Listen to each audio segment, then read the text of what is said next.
Hello guys, Voltolon here and welcome to a deck profile. This time we won't be showing off any games in the latter half of the video. It's more so just as a way for me to spend less time on videos realistically. In this video we're just going to be talking about this deck in front of me, which is the Dark Fairy build. And we're just going to be going over in depth how I've built the deck, how I want to play with this deck, and what other options you can consider when building this deck for yourself. But before we do, just a quick reminder for those who don't know yet, I have a Discord server. The link to it is in the description below. We are planning to do some regular Rush Duel events, and there's going to be some other non-Rush Duel stuff as well. There are some channels for you to discuss things related to Rush Duels, like the game itself or even the anime. And there's also some other games as well that may come up at some point. But the main thing is we're going to be hosting some regular Rush Duel tournaments. So if you're interested in that and want to give some tournament runs a go, head over to the Discord server. The link to it is again in the description below. Now that that's out of the way, let's talk about this deck. So this is inspired from the support wave from KP11 from Teasing of the Whirlwind. This is Dark Fairy. And the main thing that we are going to be making use of is the Dark Lord Zerato. This is the legend card in the deck and is what makes this deck worth it play in my opinion. What it does is, other than having 2800 attack and 2300 defense, being a level 8, it has two portions of the effect. The first effect is it has the requirement to send a dark monster from your hand to the graveyard to destroy all of your monsters on the opponent's field, which is face up and face down. Then you destroy the card during the end phase of this turn.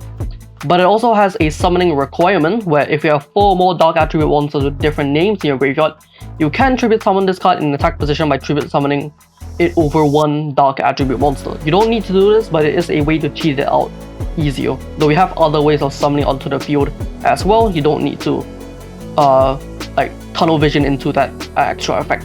That is a pretty powerful effect. Wiping the board gives you a lot of ways to deal a huge chunk of damage. It does kill itself at the end phase, but if your opponent's dead, it won't get the chance to send itself to the graveyard. So that is what we are going to be trying to make use of here. We're going to be using multiple ways to special summon monsters onto the board. The Descent of the Sweeping Spirit is a fairy themed one that is in the KP11. And we're also going to be using the good old Secret Order here, another way to special summon monsters onto the field to get that huge damage through. You're aiming to go Descent into Dark Lord Zerato and like Secret Order, and doing that is minimum 6000 damage. If you've dealt additional damage earlier on in the game, or you have like another Secret Order, you can deal with more than 8000 damage, which is an OTK. But like overall, Zerato lets your damage output be incredibly high depending on the cards in your hand, so we're going to be making use of that. So card by card, firstly, Dark Lord Zerato is your legend card. This is what makes the deck tick, so you won't be replacing this anytime soon. 3 copies of Watchman of the Apocalypse happens to be a dark attribute, which is good for the Zerato, and it's a fairy, which means you can summon it off of the Descent of the Sweeping Spirit. It has no requirement, but the continuous effect of if your opponent had 6 or more monsters in graveyard, this card gains 500 attack and cannot be destroyed by the effects of your opponent's level 8 or lower monsters. Being basically blue eyes on both players' turns is pretty decent. It definitely makes it a bit troublesome to hit over, so it is a pretty nice one, and realistically there's not a lot of good fairies to run anyway, so Watchman just being a 3k beatstick is a lot better than the other options available. And just being a fairy means that it is going to be your main target for the Descent of the Sweeping Spirit, which revives level 7 higher fairy monsters, so pretty nice card to have. Also happens to be dark, just does everything that deck wants to do.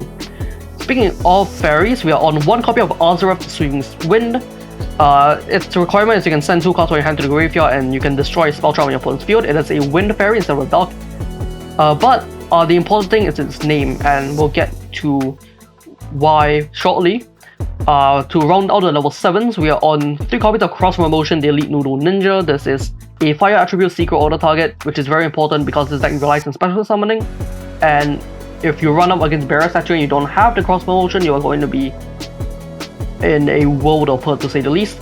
Cross Promotion at least lets you have some line of play through Barrier Statue, so that is why it is in the deck.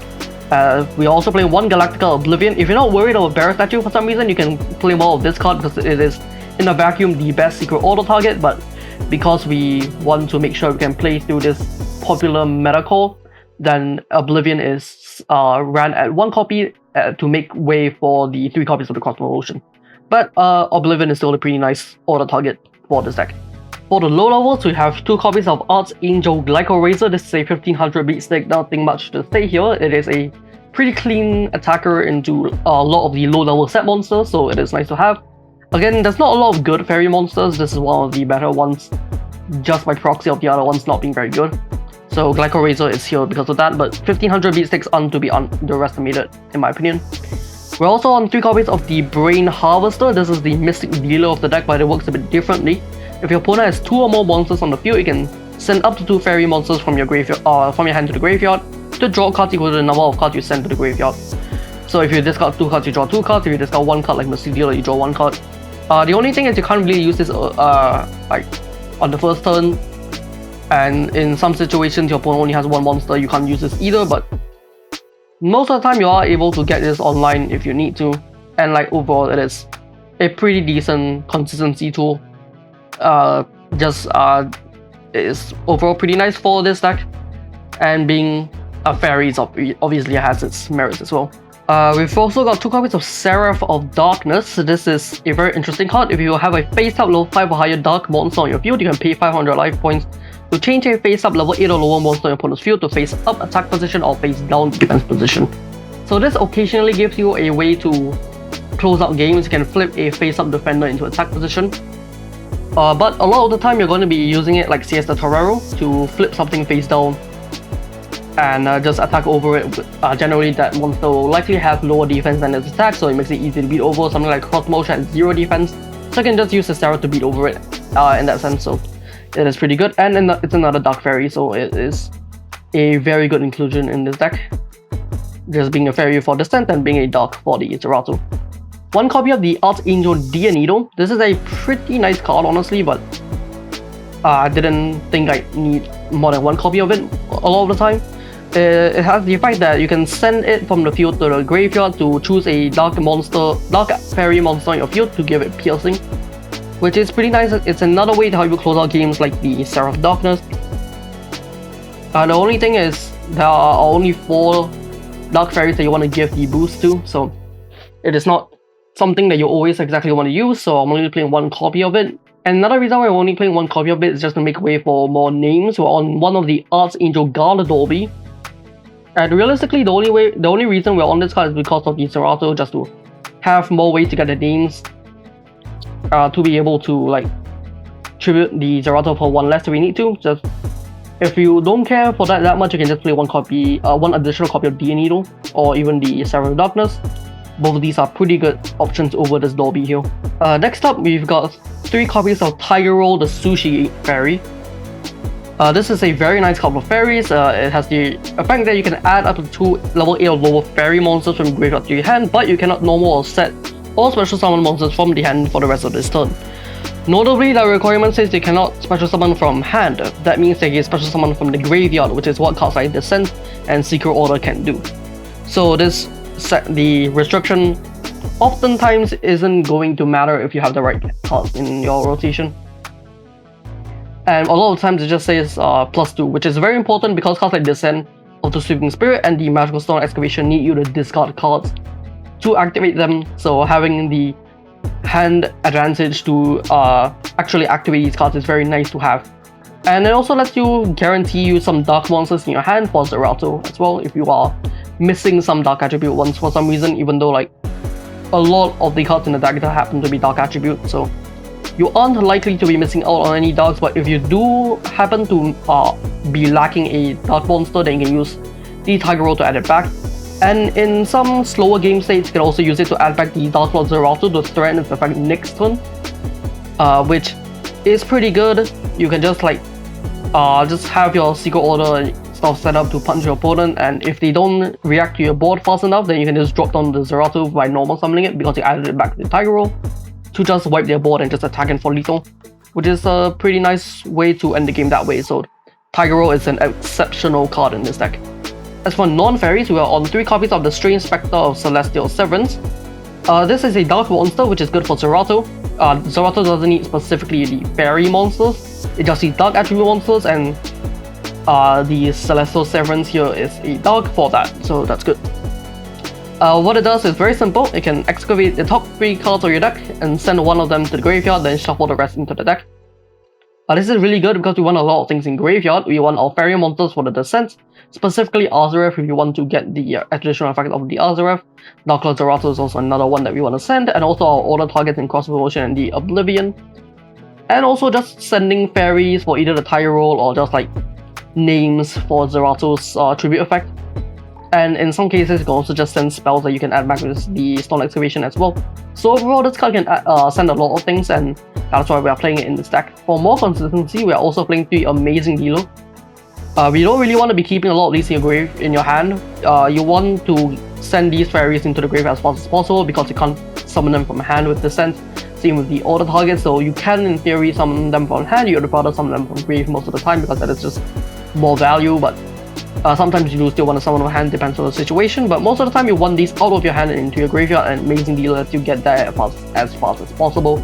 Also gives you more draws to dig deeper for the Zerato, which is your main win con. And one of the main ways for you to just blow out your opponent is the most unfair thing this deck can do, and that is why we want to hedge and like try to get that unfair edge as fast as possible. 2 copies of Upstart King Rex. This cycles itself basically. If your opponent has no cards in hand, each player can draw a card. The second part of the effect doesn't matter because we're not playing Upstart Goblin, that is a bad card. Upstart King Rex is here just to give you more hand advantage. Again, we are on a lot of cards with this card, like the Descent and the Stone Excavation. Upstart King Rex lets you maintain your hand so that you don't always need to find the tire roll, or you don't need to sacrifice your entire hand for Upstart King Rexes. For the Descent and the Stone Excavation's effect rather. Upstart King Rex just lets you dig deeper into your deck and also maintain your hand advantage, which is very nice for all of these cards. Spell cards. We're on 3 copies of Descent of the Sweeping Spirit, one of the better fairy payoffs that we have. You can reveal 2 fairy monsters in your hand to special summon a level 7 or higher fairy monster from your graveyard face up to your field. Then if you special summon a monster other than Azareth, you have to discard 2 monsters. So sometimes you can just summon Azareth with this to maintain your hand. But a lot of the time you want to summon Watchman, just because he's a 3k beatstick, to just get bodies onto the board. But your main thing that you are looking to do is to summon the Dark Lord Zerato off of it to activate its effect, nuke the board, and just get in for that huge damage. But that's not always achievable because of the fact that it is a one-off legend card, so if you are unable to do that, you just gotta run with the Watchman instead. And it's an overall okay card. Like, this card too, the Revive, isn't that efficient compared to things like Secret Order and the Reptile Reborn, but it is something that fairies can do, and at least they have one good target for this. Watchman is like okay target at best. But so that's why we're playing this at 3 copies. I think this is the main way fairies can win games in this format. 3 copies of Secret Order. This is a very strong revival, that's why we're playing the normal monsters. And just overall really strong card. You've probably seen this card a lot already. We're also playing 2 Stone Excavation to add it back. Tiger Roll doesn't care what you use those cards for, so you can use it for either the Descent or the Stone Excavation to add back the Secret Order, then use Secret Order to bring back one of your order targets. So it's overall very nice. You can theoretically add the Descent back, but you're going to be discarding a lot of cards if you do that. But it is something you can theoretically do, and that's a lot easier to do if you have the Tiger Roll in rotation. We're also on 3 Shipment 7 Treasures, so we don't want to keep these normals and your fairies in hand, so good way to just get them out of hand and just get more draw power to dig deeper for the Dark Lord Zerato. As for some other cards you can try in this deck, you can also try the Archangel Metal Position. I was originally running this over the Azareth, just because it's a dark name for the Zerato and has a more aggressive stat line, and sometimes the effect comes up as well. But I ended up going for the Azareth because there are some neat combo lines you can go with the Descent to maintain your hand and like do another Descent or go into a Stone Excavation. And it like improves the ceiling of the deck. The Metal Position is just more consistently good over the Azareth. Like the Spell Trap removal is good, but the stat line isn't particularly useful. Though the defensive stat line is pretty nice sometimes, it isn't ideal against like Thunderbolt because they can just spin it back into the deck. So that's a personal preference kind of deal. Like Metal Position is like okay as well. Sometimes the effect comes up, deals like some burn damage, and you can get in some damage that way. So that's definitely one to consider. I've overall gone with the Azura because I think it is better with, for the ceiling of the deck, but both are also pretty good as well. Also happens to be another Dark Sword for Zeratul, so definitely depends on what you prefer in that slot. This Azura is definitely not completely necessary, but I do still like it over the other options. You can also try this like Shario Agariable Acidic Acids Trapple package. I have a different fairy build that's more like control-y, like running Crisis, running a Cadet, running this package, and just trying to slow down the game. This is a different kind of deck. This deck aims to be an aggressive deck that wants to punch your opponent as much as possible, and this slow package isn't what I want in this deck. Also, not a lot of space to fit all of these cards in, admittedly. So we ended up not running this package. Just doesn't fit with the core philosophy of this deck. Originally, I was trying out the Heavenly Revelation as one of these slots here over, I think, the Dolby, I think it was. But it didn't come up that much. The original game plan was that it could summon Zeratul. You can use Zeratul's effect, then send it to the graveyard, summon it back so it doesn't kill itself in the end phase. But that's pretty winnable. Like, if you're activating Zeratul, you're most of the time going to win the game anyway.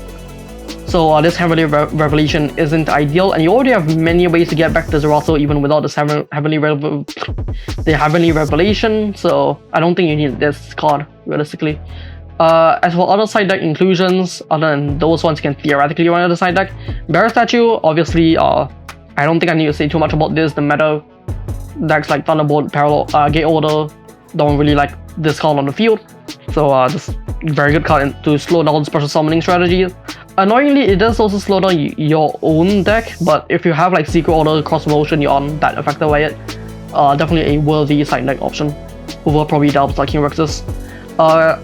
You also have the other traps. You can also just run a Cadet on its own, or you can run like Crisis, Traplet, Mystery Handcuffs. All of these are good in their own specific way. Crisis is more generally useful because all decks just want a normal summon. Traplet is less generically useful, but obviously there are other decks that in the format that do want to special summon Graveyard. Like ours, actually, this deck does not like to be matched up against Traplet at all. And Gate Order, Thunderbolt also as well. And the fact that your opponent gets to keep two likely largely high standard monsters isn't a big deal. You can just Zeratul them. Like, it doesn't matter what monsters are on your opponent's board if you're all just dead anyway. So Traplet, it works pretty well in this deck in my opinion. Mystery Handcuff is mainly for like the zombie matchup. I haven't talked much about zombies yet, but mark my words, you will be hearing me talk about them in the near future. One more thing that I probably should mention is the chair package. Scare Chair Relaxer is, for some reason, a fairy, so you can play in this deck and discard it off of your like Descent or add it with Tiger Roll and whatnot. And it's also a dog, so you can also discard it off of the Zeratul and tribute it for Zeratul as well. So it is theoretically usable, and there's also a couple other 0 attack fairies alongside it. You can also play the Deer Needle, which happens to be 0 attack, and the Dolby as well, if you want to go that route. Also, Amazing Dealer is coincidentally a 0 attack as well, so you can also discard that for the cost. The reason why I'm not on it is because there's not a lot you want to add back. Like yes, you can mill yourself, but Severance also mills yourself and is more targeted, and you don't need to run more 0 attack stuff.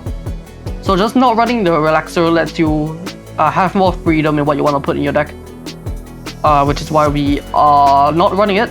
And the best thing you can do with this is you can add back Zeratul, but you give them 2800 life points. Though if you have damaged your opponent enough earlier on in the game, then the life points might not matter if you have like the perfect hand of Relaxer into Zeratul into like 2 Secret Orders.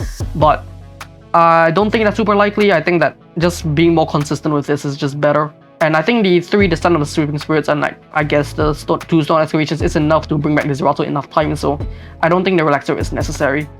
And one semi-joke one, Spider Roll, technically you can play it over Dolby. It doesn't matter. Both of these aren't very good, but they are one of the better low levels they can be playing.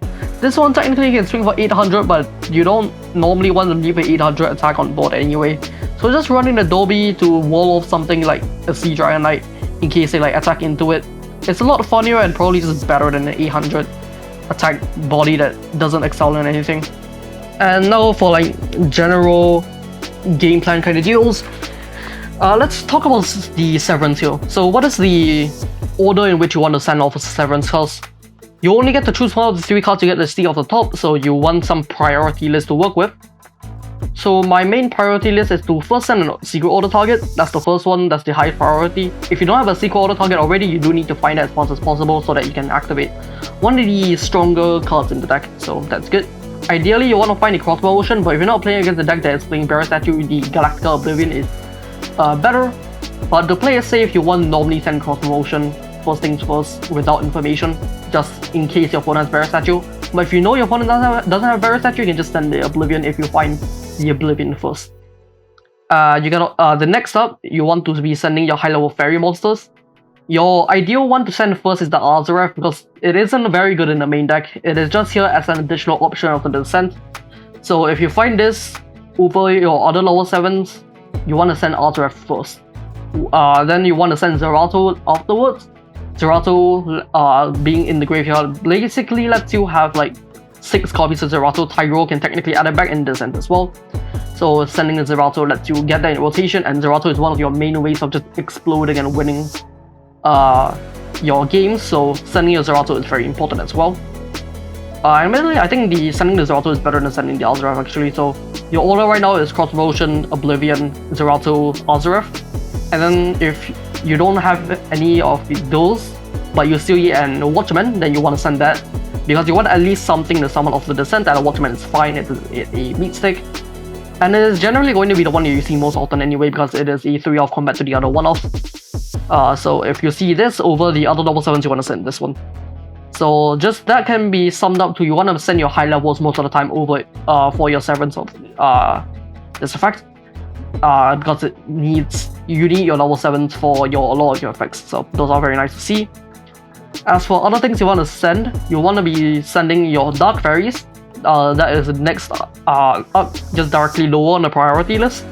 Your Dark Fairies are good for your Zerato because you want to be hitting those 4 unique names, so if you want to be prioritizing unique names most of the time, so if you don't have your Seraph in your graveyard, you can send that. If you don't have your Dolby in your graveyard, you can send that. Your Dianido, your like a Raisin or whatnot. Your Vanillas are the one you want to send most of the time because they don't have utility, and these stuff are generally more useful, but realistically all of these are similar priority levels. Just like your Dolby is the one what you want to send the most because it doesn't really do anything outside of being a name, so this is the one you want to send first, then I think the Glyco Raisin you want to send afterwards, and I guess the Dianido also, then the Seraphinido, and then like the Brain Harvester. Brain Harvester is a consistency tool, which lets you dig deep into your deck. So I think that's one you want to keep compared to these, but if you have no other better option, you can send a Brain Harvester as well. They're all realistically the same priority level. You also can send a Tyro if you're desperate, like sometimes you just want a Fairy in graveyard, you can just send a Tyro. But you want to keep these in your rotation because these are one of the stronger cards in your deck that lets you enable a lot of your cards. So you don't really want to be sending these. Instead, you want to be sending things like Amazing Dealer, especially after you are definitely not going to be able to activate Amazing Dealer. You definitely want to send it, but even if it's like the first Celestial Servant activation, you probably still want to send it because like after you use Celestial Servants, you're probably not going to be able to activate Amazing Dealer anyway. So if you have nothing better to send, you just send Amazing Dealer. And 7s is also a fine send here, just deck thinning. These don't do anything in your graveyard, but they're better than sending like your spells in my opinion, so if you see these and like some spells, you want to send these instead, just to deck thin more. All-Star K-Rex has lower priority than these because you want to be getting that free draw of it at some point. But still a fine send. You definitely don't exactly want to send these a lot of the time, but still a fine send overall. And like lower that is a Tiger Roll because you want to be using these for your effects. And obviously your spells are lower priority most of the time, but there are ways to get it back. And this part is where it's like situation dependent. If you have Stone Excavation in rotation and you need some board presence, but you have no way of getting it other than through these spells, then you want to be sending the spells to your graveyard to add it back with the Stone Excavation. Normally a Secret Order because your descent is very expensive if you want to pair it with the Stone Excavation. So this is low on the priority list compared to like Secret Order. So if you are in a position where you want that to do that, and make sure you remember you can send a Secret Order for these Celestial Servants here. So to also your ship isn't one you want to send because it's a consistency tool. So to recap, you want to send your order targets first, then your fairy level 7s focusing more on the one-off cards here, than your Watchmen. Then you want to send your Dark Fairies, prioritizing your unique names and prioritizing your normal monsters. Then working your way down to your consistency tools. Then afterwards, you are fine sending your non-fairies here, even though they don't do anything. You're fine sending your Amazing Healer a lot. You're fine sending your Severance a lot. You're okay-ish sending your Outside King Rex. You ideally don't really want to be sending your Tiger Roar unless you don't have an option. And in situations where you don't have an option, those include having like 2 spells in rotation. You are fine sending a Secret Order, you have Stone Excavation in rotation. You don't want to be sending Stone Excavation. You don't want to be sending a ship, you don't want to be sending this in. So that's the overall priority list that you want to see here. So how do I think this deck stacks up in the current meta? Honestly, it's only fine. Like, your Fairy Special Summons get just interrupted by Barrier Statue, so because that's a quite popular meta option, then your main lineups of plays are going to be disrupted that way, so this deck is already down the peg that way. Though you can theoretically stop Barrier Statue by like normal summoning Watchmen and Seraph to flip the Barrier Statue face down, but that's a lot of things. That's a lot of things you need in hand, so that's not ideal either. And it's also like other fast decks in the format. Like, the best thing this deck can do is Zerato. This is the best card in the deck. But I think there are other decks that can match it in explosivity, and like they're just in general more safe compared to this deck in terms of playing into meta. Though I think this deck has potential. Like, definitely, like there are a lot of explosive plays you can play alongside the Zerato. So I think it's definitely not something to just ignore. It is definitely an okay option. I think that it is like a decent like tier 3 option. Maybe after I play with it more, I might consider bumping it up, but for now I think tier 3 is a good slot to be in. Just because it doesn't do that well against Barrier Statue, which is why we're playing the Cosmo Ocean main. But if you're not playing against Barrier Statue, this deck does have a pretty nice flow. Though you do need a lot of things in graveyard. Like, your Descents need specifically your monsters in graveyard, which is kind of annoying. Sometimes you just can't get your fairies from your hand into your graveyard and they're just stuck there. You have to normal summon them, and that's not ideal. Which is what the Amazing Dealer and your Severance are for.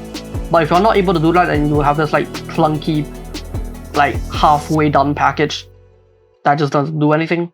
But if you do have the graveyard setup, it is pretty nice. So overall, okay deck. Now that we're done with this, thank you all for watching. Remember to hit that like button and subscribe if you want to see more. And we'll see you in the next one.